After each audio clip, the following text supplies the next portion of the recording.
Next topic is the design of turbo alternator. Turbo alternators are those alternators which are used in thermal plants. The prime mover of this turbo alternator is steam turbines, and we know that their speed is high and they have only two poles. So cylindrical rotor, two-pole machine ആണ്. അപ്പം cylindrical റോട്ടറാണ്, projecting poles അല്ല. അത് turbo alternator, high speed machine. അപ്പോൾ അതിൻ്റെ പ്രത്യേകതകൾ ഒന്ന് ഓർത്തേക്കണം. അപ്പോൾ അതിൻ്റെ ഡിസൈനിലുള്ള ചില guide lines for conventionally cooled generators, സാധാരണ മട്ടിലുള്ള കൂളിങ് ആണെന്നുണ്ടെങ്കിൽ B average is 0.54 to 0.65. Specific electric loading a c എന്ന് പറയുന്നത് 50,000 to 75,000. ഇപ്പോൾ ടർബോ ഓൾട്ടർനേറ്ററിൽ എ സി എന്ന് പറയുന്നത് കൂടുതലായിരിക്കും, സ്പെസിഫിക് ഇലക്ട്രിക് ലോഡിങ് കൂടുതലായിരിക്കും. ബി ആവറേജ് അതും മറ്റേതിനെ അപേക്ഷിച്ച് കൂടുതലായിരിക്കും. അതിൻ്റെ കൂളിങ് പ്രത്യേകതയുണ്ട്. കാരണം ഇതിൻ്റെ ഒരു കൺസ്ട്രക്ഷണൽ ഫീച്ചർ എന്ന് പറഞ്ഞാൽ കൂടുതൽ ലെങ്ത് കാണും. ലെങ്ത് കൂടുതലാവുമ്പം 10 മീറ്റർ, ഉദാഹരണത്തിന് 10 മീറ്റർ നീളമെന്ന് പറയുന്നത് നമുക്ക് ഊഹിക്കാം, 10 മീറ്റർ. അപ്പോൾ ഇതിൻ്റെ ഇൻറ്റീരിയറായിട്ടുള്ള ഒരു 5 മീറ്റർ ഉള്ളിലായിട്ടുള്ള ആ പോർഷനൊക്കെ എങ്ങനെയാണ് കൂൾ ചെയ്യുന്നത്? അപ്പോൾ സ്പെഷ്യൽ കൂളിംഗ് മെത്തേഡ്സ് കാണും. ഒന്നുകിൽ ഹൈഡ്രജൻ കൂളിങ്ങോ അല്ലെങ്കിൽ വാട്ടർ കൂളിങ്ങോ ഒക്കെ കാണും. അല്ലെങ്കിൽ കോൾഡ് എയർ ഇതിനകത്തൂടെ വെൻറ്റിലേഷൻ ഡക്സിൽ കൂടെ സർക്കുലേറ്റ് ചെയ്യും. അപ്പം വലിയ ലാർജ് വാട്ടർ കൂൾഡ് ജനറേറ്റേഴ്സ് ആണെങ്കിൽ ഇതിൻ്റെ വാല്യൂസ് ബി ആവറേജ് എന്ന് പറഞ്ഞാൽ 0.54 to 0.62. അതൊരല്പം കുറച്ചുകൊണ്ട് എ സി വളരെ കൂടുതലാക്കും. എ സി അപ്പോൾ സ്വാഭാവികമായിട്ട് എ സി അല്പം കൂട്ടി കൊടുക്കണം. എ സി എന്ന് പറഞ്ഞാൽ അല്പം അല്ല ഇവിടെ കൂടുന്നു, 180,000 to 200,000 ആംപിയർ കണ്ടക്ടേഴ്സ് പെർ മീറ്ററാണ്. അപ്പോൾ ജസ്റ്റ് നിങ്ങളുടെ ഓർമ്മയ്ക്കായിട്ടൊന്ന് വെച്ചിരുന്നാൽ മതി. അത് the value the stator bore D is limited by the peripheral speed. Peripheral സ്പീഡാണ് ഇതിൻ്റെ ലിമിറ്റിംഗ് ഫാക്ടർ. അപ്പോൾ ഡി അതിനനുസരിച്ചായിരിക്കും. ഡി സാധാരണയായിട്ട് ഒരു 1.2 മീറ്ററൊക്കെയാണ് നമ്മൾ സാധാരണ അതിൻ്റെ maximum limit. The maximum peripheral speed is 175 meter per second. Peripheral speed മൊത്തത്തിൽ എൻ എസ് കൂടിയതുകൊണ്ട് പെരിഫറൽ സ്പീഡ് കൂടിയിരിക്കും. അപ്പോൾ അത് കുറയ്ക്കാനായിട്ടുള്ള മാർഗം ഡയമീറ്റർ കുറയ്ക്കുക എന്നുള്ളതാണ്. ഡയമീറ്റർ ഒരു 1.2 മീറ്ററൊക്കെയാണ് സാധാരണ maximum limit. Normally A peripheral speed of 120 meter per second is used. When peripheral speed is specified, അപ്പം ക്യൂവിൻ്റെ എക്സ്പ്രഷൻ നേരത്തെ എഴുതി കാണിച്ചതാണ്, നിങ്ങളത് ഫോർഗെറ്റ് അബൌട്ട് ദാറ്റ്. സെയിം എക്സ്പ്രഷനാണ് C0 d² ln(s). അതിൽ നിന്ന് എഴുതിയിരിക്കുന്ന ഒരു എക്സ്പ്രഷനായത്. ഒരുപാട് എക്സ്പ്രഷൻ വിവിധ രീതിയിലുള്ള നിങ്ങൾ കാണാതെ പഠിക്കേണ്ട, മറ്റേതങ്ങ് പഠിച്ചാൽ മതി. ഇപ്പോൾ ഡി എല്ലും കണ്ടുപിടിക്കുന്നത് എങ്ങനെ? നമുക്ക് അത് same equation C0 d² ln(s), ആ ഇക്വേഷൻ തന്നെ കണ്ടുപിടിക്കാം. സ്റ്റേറ്റ് ഡിസൈന് നമ്മൾ ശ്രദ്ധിക്കേണ്ട ചില കാര്യങ്ങൾ. The number of stator slots per pole per phase in the case of turbo alternators is usually 5 to 9. So that point is to be noted. നമ്മുടെ സാധാരണ solid Paul machine ആണെങ്കിൽ 2 to 4 2 മുതൽ 4, ഇപ്പം 2, 3, 4 ഇതാണ് slots per pole per phase m എന്ന് പറയുന്നത്. ഇവിടെ the number of slots per pole per phase is usually 5 to 9, 5 മുതൽ 9 വരെ, ഏറ്റവും കുറഞ്ഞത് 5. The slot pitch is normally about 25 to 60 mm slot pitch എന്ന് പറഞ്ഞാൽ 2 സ്ലോട്ടുകൾ തമ്മിലുള്ള distance. But in the case large turbo alternators it may even B 75 to 90 mm ആണ്. Single layer or double layer windings can be used. Single layer or double layer windings, നമുക്കറിയാം. Single layer winding എന്ന് പറഞ്ഞാൽ ഒരു സ്ലോട്ടിൽ ഒരു കണ്ടക്ടറെ കാണുള്ളൂ, അല്ലെങ്കിൽ conductor means അല്ല, ഒരു കോയിൽ സൈഡ്. കോയിൽ ഉണ്ടാക്കിയിരിക്കുന്നത് ധാരാളം കണ്ടക്ടേഴ്സ് വെച്ചാണ്, കോയിൽ ഉണ്ടാക്കിയിരിക്കുന്നത് ധാരാളം കണ്ടക്ടേഴ്സ് വെച്ചാണ്.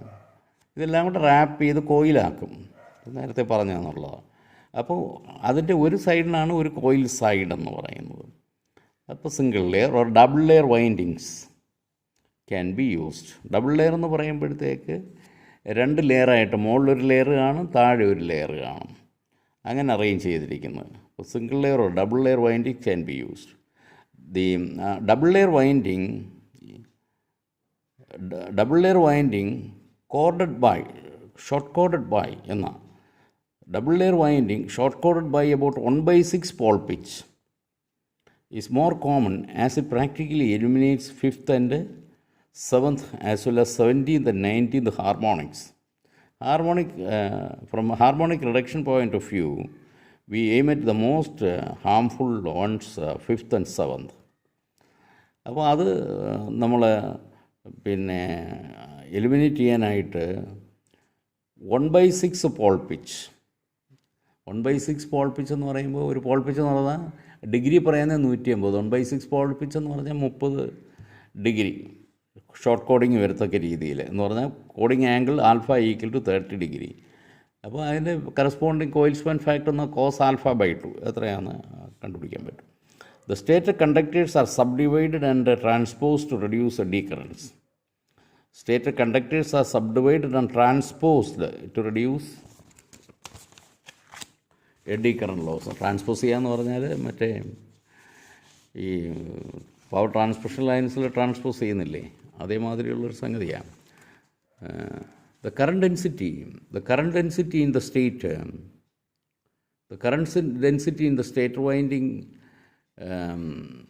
of modern water-cooled generators is usually between 8 to 9.5 ampere per mm square. Modern water cooled ജനറേറ്റേഴ്സിൻ്റെ കാര്യത്തിൽ 8 മുതൽ 9.5 ആംപിയർ per mm square വരെ. അപ്പം കൂളിങ്ങിനനുസരിച്ചായി കറണ്ട് ഡെൻസിറ്റി. നന്നായിട്ട് എഫക്റ്റീവായിട്ട് കൂൾ ചെയ്യാൻ പറ്റുമെന്നുണ്ടെങ്കിൽ കുറച്ച് കൂടുതൽ കറണ്ട് ഫ്ലോ ചെയ്യിക്കാം. സാധാരണ യൂഷ്വൽ വാല്യൂ കറണ്ട് ഡെൻസിറ്റി എന്ന് പറയുന്നത് 3 ampere per mm square, 2.5 ampere per mm square ഒക്കെയാണ്. It varies from 2 to 5 ampere per mm square. ഇവിടെ എന്താണ് പറയുന്നത്? The current density in the case of modern water-cooled generators is usually between 8 to 9.5 ampere per mm square as compared to 4 ampere per mm square in the case of conventionally cooled machines. The stator winding of turbo alternators is deliberately put in deep slots in order to increase the leakage reactance. This is done to reduce the forces under short circuit conditions. അപ്പം എന്തെങ്കിലും short circuit കണ്ടീഷനിലെ force കൊണ്ട് ഇതിനൊന്നും short circuit കണ്ടീഷനിൽ എന്തെങ്കിലും force വരുമ്പോൾ ഇത് പിന്നെ displaced deformed ആകാനോ പാടില്ല. അതുകൊണ്ടാണ് ഇത് ഈ ഇച്ചിരി ഡീപ്പായിട്ടുള്ള സ്ലോട്ട്സിൽ വെക്കുന്നത്. ലീക്കേജ് റിയാക്റ്റൻസ് കൂടിയാലും പ്രശ്നമില്ല. ലീക്കേജ് റിയാക്റ്റൻസ് കൂടുമ്പോൾ എന്താണ്, സിങ്കണസ് റിയാക്റ്റൻസ് കൂടും. സിങ്കണസ് റിയാക്റ്റൻസ് കൂടുമ്പോൾ ഷോർട്ട് സർക്യൂട്ട് കറണ്ട് കുറഞ്ഞു കിട്ടും. അതൊരു അഡ്വാൻറ്റേജാണ്. ഷോർട്ട് സർക്യൂട്ട് ഉണ്ടായിക്കഴിഞ്ഞാലുള്ള കറണ്ട് അത് കുറഞ്ഞിരിക്കുന്നത് നല്ലതാണ്. അപ്പോൾ ഇത്രയും കാര്യങ്ങളെല്ലാം ഒന്ന് ഓർത്തിരിക്കണം. ഇത് നമുക്കൊരു പ്രോബ്ലം നോക്കാം.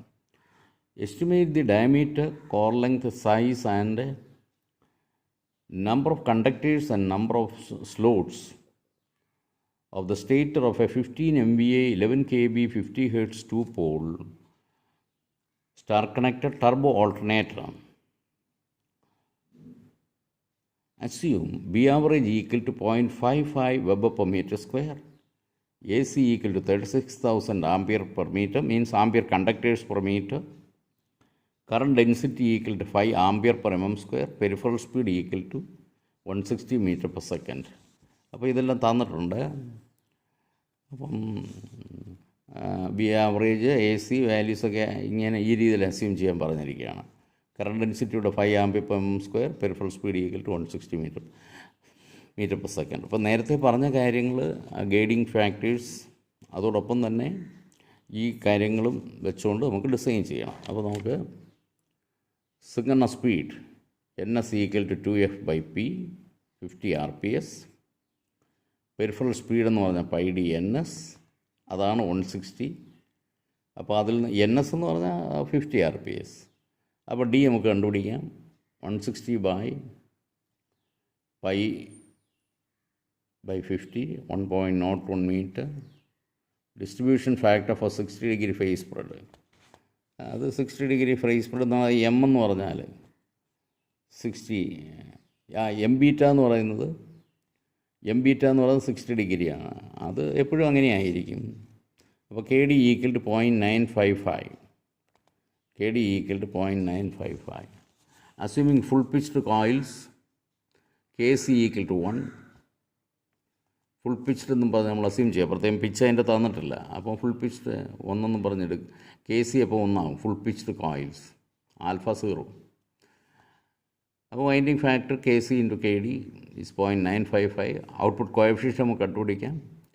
Same expression 11 kW B average AC into 10⁻³ നമുക്കിവിടെ സബ്സ്റ്റിറ്റ്യൂട്ട് ചെയ്യാൻ തന്നിരിക്കുന്ന വാല്യൂസ് എല്ലാം.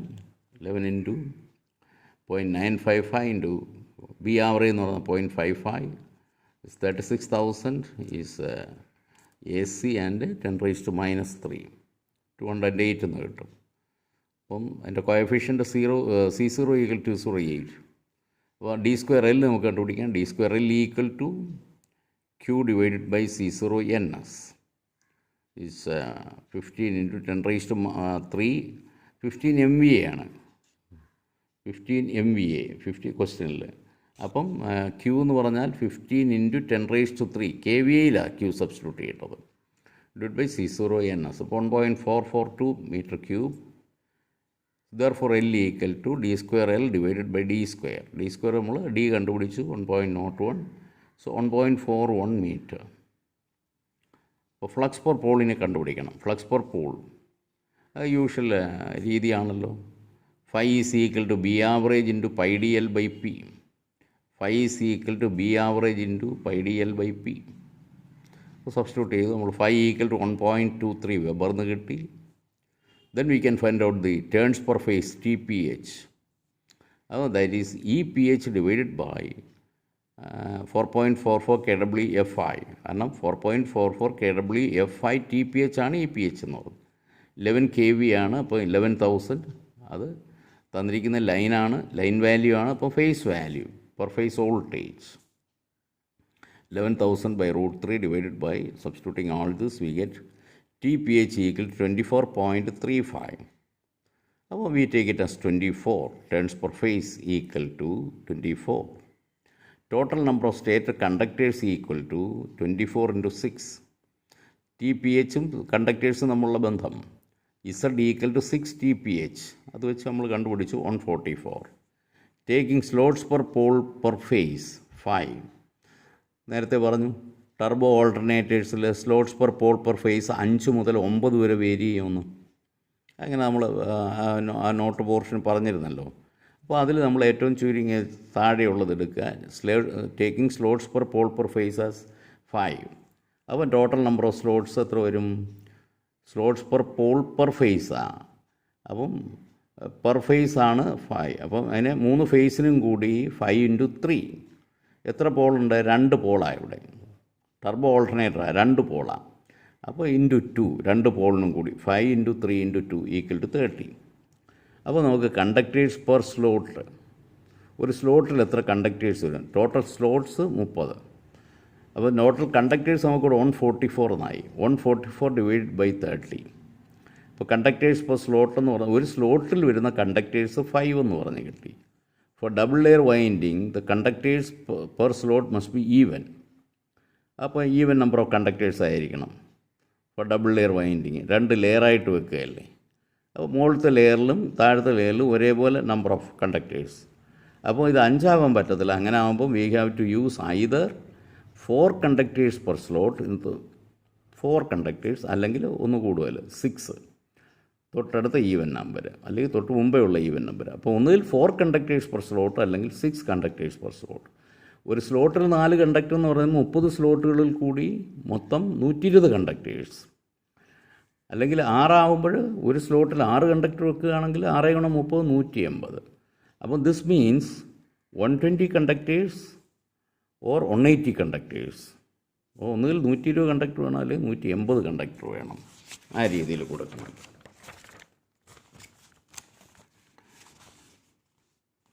That is 20 turns per phase or 30 turns per phase. Turns per 120 conductor ആണെന്നുണ്ടെങ്കിൽ when it is 120 conductors 120 divided by 6, അപ്പോൾ 20 ടേൺസ് പെർ ഫേസ്. അല്ല 180 conductors ആണെങ്കിൽ 180 by 6 30 turns per phase, അത്രയാണ്. Accordingly considerable increase or decrease in B average has to be affected.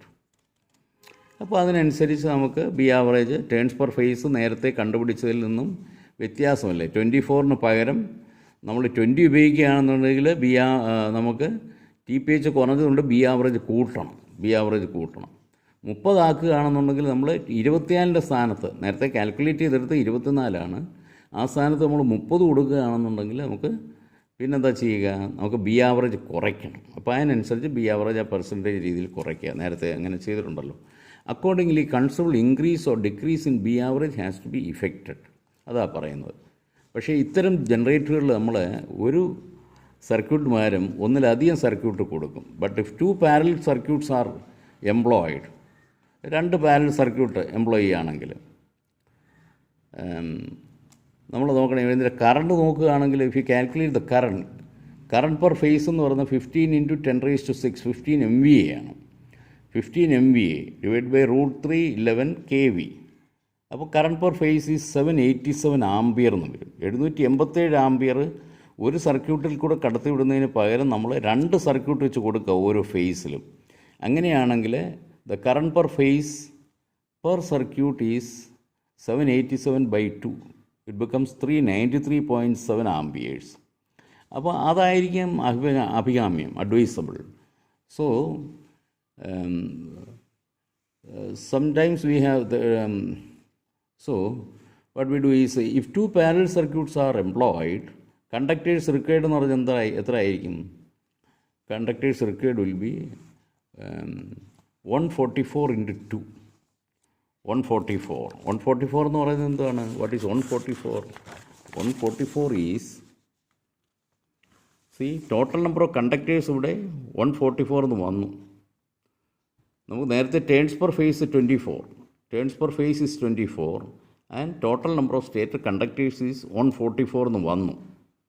അപ്പം അത് നമ്മൾ single layer winding ഉപയോഗിക്കാതെ double layer winding ഉപയോഗിക്കുകയാണെങ്കിൽ നോക്കണം. അപ്പം the conductors required will be 144 conductors. അതിന് പകരം ഡബിൾ ലെയർ ആകുമ്പോൾ 288 കണ്ടക്ടേഴ്സ് വേണം.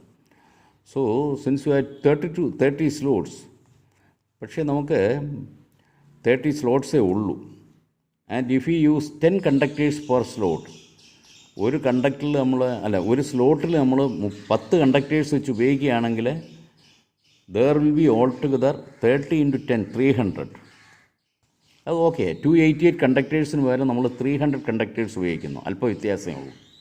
അപ്പോൾ നമ്മൾ ഡബിൾ സർക്യൂട്ട് ഉപയോഗിക്കുകയാണെന്നുണ്ടെങ്കിൽ ഒരു ഫേസിൽ മൊത്തം നമുക്ക് 144 വരെ 288 കണ്ടക്ടേഴ്സ് വേണ്ടി വരും.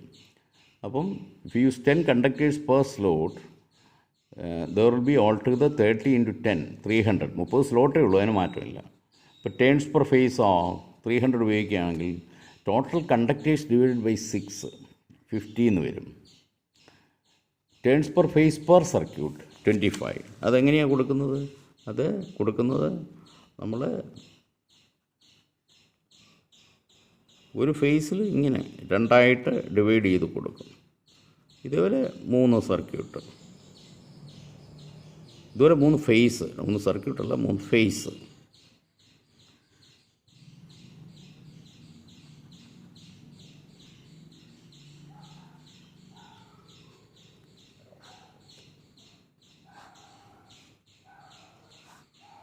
അപ്പം 2 circuit per phase, 2 circuits per phase, R Y B, 3 circuit ഇങ്ങനെ, 3 ഫേസ്, അപ്പം 2 സർക്യൂട്ട് വെച്ച്. ഇതാണ് നമ്മുടെ ഒരു ഫേസ് എന്ന് പറയുന്നത്. ഇതെല്ലാം കൂടെ ചേരുന്ന ഒരു phase. Both these circuits in parallel constitutes one phase. ഇതാണ് 787 ആംപിയർ എന്ന് പറയുന്നത്. അത് that will be divided into 2. 787 by 2 will be the current that is flowing through each path. അപ്പോൾ ആ രീതിയിൽ നമുക്ക് ചെയ്യാൻ പറ്റും. Turns per phase per circuit. അപ്പോൾ മൊത്തം 50 ടേൺ ഉണ്ട്, നമ്മളിവിടെ കണ്ടു. മൊത്തം 50 ടേൺ. അത് നമ്മൾ 2 സർക്യൂട്ടായിട്ട് കൊടുക്കുകയാണെങ്കിൽ ടേൺസ് പെർ സർക്യൂട്ട് 50/2 25. അപ്പോൾ ആ രീതിയിൽ ചെയ്യുന്നതായിരിക്കും നല്ലത്. അപ്പോൾ അങ്ങനെ വരുമ്പോൾ കറണ്ട് നമ്മൾ നേരത്തെ പറഞ്ഞു കണ്ടുപിടിച്ചു. ദി ഏരിയ ഓഫ് കണ്ടക്ടർ, ഇപ്പോൾ ഓരോ ടേണിൻ്റെയും ഓരോ കോയിലിൻ്റെയും, അല്ലാതെ കണ്ടക്ടറിൻ്റെ കറണ്ട് എന്ന് പറഞ്ഞാൽ, കണ്ടക്ടറിൽ കൂടെ പോകുന്ന കറണ്ട് എന്ന് പറഞ്ഞാൽ ഇത്രയേ ഉള്ളൂ, 393.7. അപ്പോൾ അതിൻ്റെ കറണ്ട് ഡെൻസിറ്റി 5 ഉപയോഗിക്കുകയാണെങ്കിൽ 393.7 ഡിവൈഡഡ് ബൈ ഡെൽറ്റ 78.7 mm². അത്രയായിരിക്കും അതിൻ്റെ ക്രോസ് സെക്ഷണൽ ഏരിയ. കണ്ടക്ടറിൻ്റെ ഏരിയ ഇത്രയും കാണുള്ളൂ, ഇത്രയും കാണും, 78.7 mm². So go through that problem also തറലി. അപ്പോൾ അങ്ങനെ 2 പ്രോബ്ലം. ഇത് ഒന്ന് ടർബോയുടെ കേസ്, ഈ പ്രോബ്ലവും മറ്റേ കേസിൽ ഒരു 50 MVA കാര്യം പറഞ്ഞല്ലോ, സാലിയൻ പോൾ, അതിനൊരു സ്പെഷ്യലായിട്ടുള്ള രീതിയിലാണ് അത് ചെയ്തേക്കുന്നത്. Take care of these 2 problems specially. അപ്പം ഉദ്ദേശിക്കപ്പെട്ട പോർഷൻസ് ഇങ്ങനെ സ്പെഷ്യലിൽ തീർന്നു. ഓക്കെ.